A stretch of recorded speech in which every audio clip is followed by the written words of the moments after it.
इस महामारी के दौर में आप सुरक्षित और सामंग होंगे। इसके पहले हम समाज के बारे में आप लोगों को बताया था, हमने संक्षिप्त परिचय दिया था। आज जो मैं आपको बताने जा रहा हूँ, क्योंकि आप संस्कृत के विद्यार्थी हैं, इसलिए आपको सविग्रह समास यानी जो समाज का जो काम है विग्रह करना होगा वो संस्कृत में ही करना होगा। तो उस दिन के वीडियो में हमने आपको अव्यय भाव और तत्पुरुष समास के बारे में बताया था, लेकिन उसका सविग्रह करना, उसको विग्रह करना हम नहीं बता पाए थे। आज हम आपको उसका विग्रह करना पहले दो समास का बता देते हैं। सबसे पहले हमने बताया था अव्यय भाव समास। इसके बारे में हमने 3 बातें बताई थी आपको कि एक शब्द का 2 बार प्रयोग, यथा शब्द का पूर्व प्रयोग और उपसर्ग का प्रयोग। इस 3 सिम्टम में से कोई भी सिम्टम किसी भी शब्द के साथ अगर मिल जाता है तो वो अव्यय भाव समास कहलाएगा। अब इसको आप सविग्रह समास कैसे बनाएंगे, इसको विग्रह कैसे करेंगे आप उसको देखिए। जैसे अव्यय भाव समास में हम बताए थे यथा शब्द। अब यथा शब्द कहीं भी आ जाएगा तो आपको विग्रह करते सविग्रह करते समय यथा के बदले में आपको अनतिक्रम्य लिखना होगा।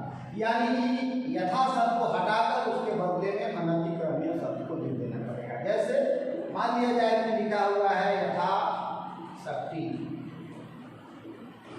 अब इसको अगर हम सविग्रह समास करेंगे तो शक्ति अनतिक्रम्य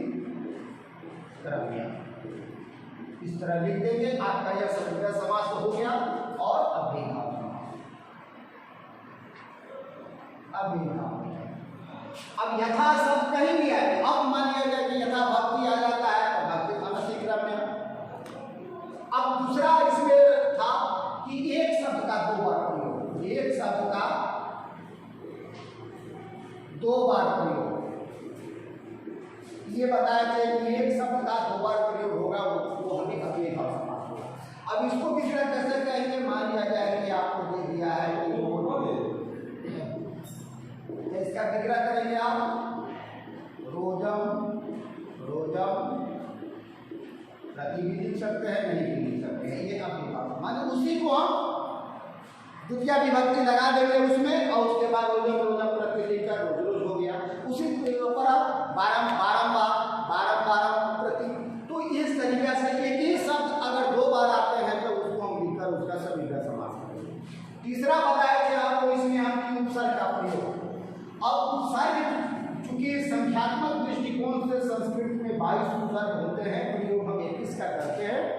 अब उस उपसर्ग को 21 उपसर्ग को आपको किसी भी व्याकरण के किताब में वो लिस्ट दिया हुआ है, वो उपसर्ग अगर शब्द में आ जाते हैं तो वो भी अव्यय समास होता है। जैसे मान लीजिए कि कुछ हम बताते हैं, जैसे उप, तो उप का माने होता है समीपम।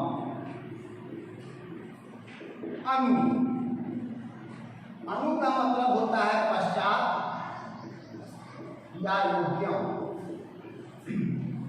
अब जैसे मान लिया जाए कि आपको दे दिया है अनुरूपम, सविग्रह समास करें तो सविग्रह समास करें, यानी मतलब हुआ। अब अनु का मतलब है यहाँ पश्चात और योग दुष्ट। अब जब रूप का सवाल होता है तो रूप के पश्चात नहीं होगा बल्कि रूप के योग, यानी इसको हम बनाएंगे तो हो जाएगा रूपस्य योग्यम, यानी अव्यय भाव समास। अब उपगंगा लिखा हुआ है आपको, उपगंगा। उप मतलब क्या है, समीप, यानी गंगा के समीप। अब इसको विभक्ति लगा के बना देते हम, गंगाया समीपम, यानी गंगा के समीप। तो इस तरीका से हम सविग्रह समास करेंगे। परीक्षा में अगर आपको दे देता है, जैसे मान लिया जाए कि जनानाम अभाव, अब ये विग्रह क्या हुआ है, अब आपको इसका समासित पद लिखना है कि क्या होगा। तो जनानाम अभाव का मतलब क्या होगा कि जहां लोगों का अभाव है, यानी जन्म। अब यहाँ पर नीट जो है वो उपसर्ग हो गया यहाँ पर। तो कहने का मतलब ये है कि आपको किसी तरीका से भी सवाल इसमें आ सकते हैं। आपको दे देगा गंगा या समीपम, कहेगा ये समासिक पद लिखिए, तो समासिक पद इसका क्या लिखिए? गंगा हो। अनुरूपम दे दिया, इसका कहेगा ये विग्रह करे, तो ये विग्रह हो गया। तो किसी भी तरीके से आपको इसके सवाल पूछे जा सकते हैं। अब है दूसरा, आपको बताए थे तत्पुरुष, और तत्पुरुष के बारे में हमने कहा था कि उत्तर पद प्रधान तत्पुरुष है, यानी उसकी पहचान बताए थे कि उसको अगर समास को हम हिंदी में व्याख्या करेंगे, उसको विग्रह करेंगे, तो उसमें कारक का कोई भी चिन्ह आपको आएगा। अब है कि मान लिया जाए, जैसे मान लिया जाए कि दे दिया है आपको तत्पुरुष धर्म सभा। अब इसको हिंदी में हम इसको बोलेंगे तो क्या होगा? धर्म की सभा। अब इसी को आपको ट्रांसलेशन बना देना है, धर्मस्य सभा, यानी तत्पुरुष। अगर परीक्षा में ये पूछेगा धर्म सभा, कहेगा कि सभी का समास करे धर्मस्य सभा। धर्मस्य सभा अगर देगा तो कहेगा कि इसका समासिक पद लिखे, तो आपको समासिक पद धर्म सभा। तो कहने का मतलब यह है कि किसी तरीका से भी उलट कर आप इसको समझ लीजिए, और इसमें कारक का चिन्ह आएगा, उसके अनुसार इसको कारक। अगर आप किसी भी समास का विग्रह करेंगे तो कारक का चिन्ह तो जरूर ही आएगा। तो इसका ये मतलब नहीं होगा कि वो सारे के तत्पुरुष समास हो जाएगा। कहने का मतलब है कि जैसे अव्ययभाव समास में 3 गो लक्षण है, वो अगर कहीं पर आ जाएगा तो अव्ययभाव समास हो जाएगा। आगे पढ़ेंगे द्विगु का अगर जो लक्षण है शब्दों में आ जाएगा तो द्विगु समास हो जाएगा। इस तरह सभी समासों के अपने अपने लक्षण हैं, और उस लक्षण के द्वारा हम उसको पहचानते हैं। अब तीसरा जो कि हम बताने जा रहे हैं आप सभी के साथ के साथ, उसमें तीसरा है द्विगु। द्विगु का मतलब आप देखिए, यहाँ पहले ही यहाँ संख्या दिया हुआ है, इसको हम अगर कहें संख्या पूर्वो द्विगु, इसकी परिभाषा होगी, यानी संख्या पूर्व देखिए अगर किसी शब्द के पूर्व में संख्या लगा हो। अब संख्या का मतलब आप समझते हैं कि 1 से शुरू कीजिए और जहाँ तक भी आप चले जाइए, तो वो अगर वो संख्या लगा होगा कहीं पर तो वो आपको द्विगु समास हो जाएगा। जैसे मान लिया जाए कि हम लिखते हैं पंचतंत्र। अब पंचतंत्र अगर हम लिखते हैं तो इसका मतलब हुआ 5। अब बिना किसी सोचे समझे यहाँ द्विगु समास। अब इसका विग्रह करना होगा तो आप क्या लिखेंगे कि 5 तंतुओं का समाहार, समाहार और समूह एक साथ, तो 5 तंत्रों का समाहार। अब इसको हम विग्रह कैसे करेंगे? पंच तंत्रा नाम समाहार। कहीं कहीं पर आपको देखिए एक चीज और जानिए, 3, 4, 5 के बाद अगर 5 तक भी कहीं कहीं पर पंचानाम तंत्रा नाम समाहार भी लिखा जाता है, वो भी सही है। देखिए हम पंचतंत्रा नाम समाहार लिखे हैं, पंचानाम तंत्रा, लेकिन 5 के बाद जब हम आगे बढ़ेंगे 6, 7, 8 तो उसमें नाम नहीं रहेगा, सीधा सीधा बनेगा। जैसे मान लिया जाए कि हम लिखते हैं षड ऋतु। षड ऋतु का मतलब क्या हुआ? संख्या आ गया पहले, षड मतलब 6 संख्या आ गया, यानी इस परिभाषा के अनुसार आप देखेंगे कि 6 संख्या हो गया, इसलिए यह द्विगु समास हो गया। लेकिन इसका सविता कैसे करेंगे तो क्या होगा? 6 ऋतुओं का समाहार। तो षड ऋतु नाम समाहार। अगर मान लिया जाए कि है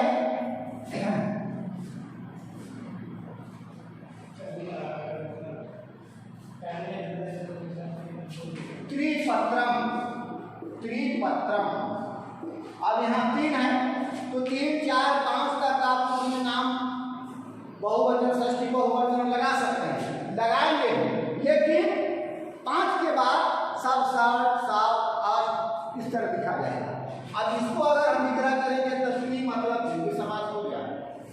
दिक्कत नहीं। देखिए सविग्रह समास करेंगे तो यहाँ लिखेंगे पत्राणाम समाहारा, और इसी तरह की निकाय आपको यहाँ पर त्रयाणाम, यानी चतुर्नाम त्रयाणाम पत्राणाम समाहारा। 5 से पंचानाम भी लिख सकते हैं, पंच भी लिख सकते हैं। ये पंचानाम, लेकिन 6 से जब आएंगे आपको 7, 8, 9 ऐसे लिखना पड़ेगा तो सभी का समास। तो ये आपका द्वितीय समास हुआ। अब एक और समास आप देखेंगे, द्वंद्व। बहुत आसान है इसको समझना। ये संस्कृत व्याकरण जो है, व्याकरण को आप समझ लेते हैं ढंग से तो आप सफिशिएंट है कि बहुत सारी जानकारी आपको मिल जाती है। और किसी भी भाषा को सही सही लिखने और समझने के लिए व्याकरण की आवश्यकता पड़ती ही है आपको। अब द्वंद्व समास को आप देखेंगे तो आप इसके लिखावट को ही आप देखिए किस तरह लिखा हुआ है। यहाँ भी बाबा स्वरूप है और यहाँ भी बाबा स्वरूप है। अब आप मान लो कि एक टीम ये है, एक टीम ये है, चाहे एक पहलवान या है या पहलवान है, दोनों, लेकिन दोनों की शक्ति क्या है? दोनों की शक्ति में कोई अंतर नहीं है यहाँ पर। अब ये दोनों पहलवान माना कि 9 रुपया अखाड़ा में कुश्ती कर रहे हैं, तो ये मैच क्या होगा? ये मैच जो होगा वो समझौता में चला जाएगा या ड्रॉ हो जाएगा, क्योंकि दोनों की शक्ति समान है यहाँ पर। इसलिए इसकी हम परिभाषा क्या बनाएंगे? जिसके दोनों पद प्रधान हो, 4 से द्वंद्व। यानी इसमें कोई किसी से कम नहीं हो, दोनों ही पद इसके रहेंगे, समाज के अंदर जो रहेंगे वो दोनों की शक्ति समान है। इसलिए ये जो है दोनों पद इसके प्रधान होते हैं। अब जैसे देखिए, मान लिया जाए कि हम लिखते हैं पितरौ। पितरौ का मतलब होता है पिता और माता। अब पिता और माता में हम देखेंगे तो दोनों ही पद इसके प्रधान है। अब इसका विग्रह करेंगे तो हम कैसे करेंगे? इसमें आता है और शब्द, इसकी पहचान होती है कि विग्रह करेंगे तो आप और आएगा हिंदी में, और को हम च लिखते हैं संस्कृत में। इसलिए इसका विग्रह करेंगे तो क्या लिखेंगे? पिता च माता च, ये विग्रह हो जाएगा। इसका एक और विग्रह आप लिख सकते हैं, पिता माताश्च। एक और विग्रह कर सकते हैं, पिताश्च माताश्च। ये तीनों विग्रह सही है, लेकिन हर जगह पर ये तीनों विग्रह नहीं किया जाता। इसलिए आपको सबसे अच्छा विग्रह द्वंद्व समास का अगर है तो आप याद रखेंगे पिता च माता च। भ्रातृ आ गया, तो भ्रातृ का मतलब भाई और बहन, भ्राता च स्वसा च। तो इस तरह आप इसको विग्रह करेंगे। जैसे आगे आप मान लिया जाए एक शब्द बहुत देवासु, बहुत सारे विद्यार्थी इसमें कंफ्यूज कर जाते हैं कि इसमें देव है और असुर है, लेकिन देव और असुर इसमें नहीं है। ये देवासुर में अगर इसको अब इसके पीछे जाइए, संधि पीछे तो इसको कीजिएगा तो आपका क्या होगा? देव और असुर। तो देव अलग है, असुर अलग है, शक्ति दोनों का समान है। इसलिए इसका विग्रह हम करेंगे तो लिखेंगे देवता असुरा च। और इस तरीका से हम द्वंद्व समास का सविग्रह समास बनाएंगे। हिंदी में आपने समझ गया कि इसका दोनों पद प्रधान है ना। यानी विग्रह में इसका पहचान क्या होगा कि और का चिन्ह आएगा, और का संस्कृत च होता है। च के बारे में हम बताया कि आपका विग्रह 3 तरीका से होगा, लेकिन आप इसको ये तीनों विग्रह इसलिए हम बता दिए हैं कि हो सकता है कि पितरों का अगर परीक्षा में दे देगा, आपको मालूम है कि पिता चा माता चा का कहीं नहीं दिया, पिता चा माता चा, तब कंफ्यूज हो जाइएगा। इसलिए इस चीज को भी जानना है ना। लेकिन आपको अगर बनाना होगा, सविग्रह करना होगा तो पिता चा माता चा यह आसान है, देवा चा असुरा चा सुखा चा दुखम चा, इस तरीका से आप बनाते रहेंगे चा का प्रयोग करके। तो ये आपका द्वंद्व समास हो गया। एक और समास बताएंगे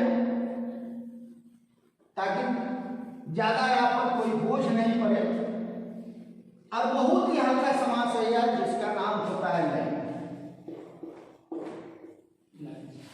इसके लक्षण को आप देखिएगा तो पहले ही आपको पता चल जाएगा कि नौ पहले लगा हुआ है। नौ का मतलब हम जानते हैं कि नेगेटिव सेंस होता है, नौ का मतलब होता है नहीं। तो जहां पर नहीं का बोध हो, नकारात्मक आपको उत्तर मिले, उसको आप नए समास कहेंगे। अब इसका विग्रह कैसे लेंगे, इसको एक चीज जानिए, अभी 100% तो नहीं है, लेकिन 99% ऐसा होता है कि नए समास में अ से शुरू होता है कोई भी शब्द, ज्यादातर अ से, और अ का मतलब संस्कृत में न होता है। जैसे मान लिया जाए कि लिखते हैं हम यहाँ अतिथि, तो अतिथि का मतलब वो होता है कि बिना तिथि के बताए आपके घर में आए और बिना तिथि के आपके घर से जाए,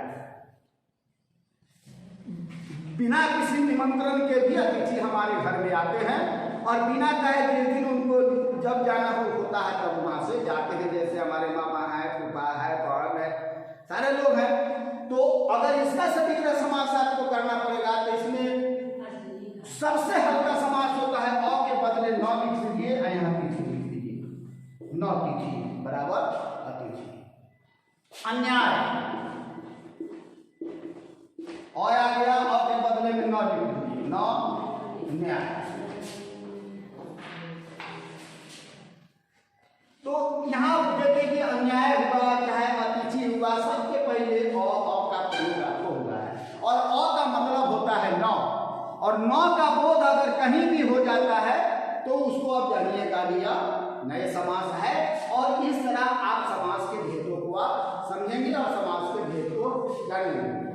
अब हम समझते हैं कि आप ये 7 समास में जो हम बताए थे आपको, उसमें से ये 5 समास जो है आपको मैंने बता चुका है, और ये 5 समास का आप अभ्यास करेंगे क्योंकि आपके लिए बहुत ही जरूरी चीज है परीक्षा में।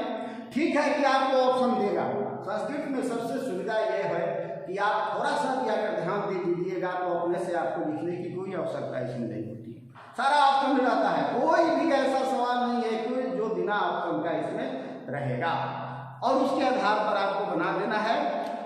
हम विश्वास करते हैं या समझते हैं कि जो कुछ भी हम आपको बताए आप इसे आत्मसात किए होंगे। अच्छा लगे लाइक कीजिएगा, नहीं समझ में आए कमेंट कीजिएगा।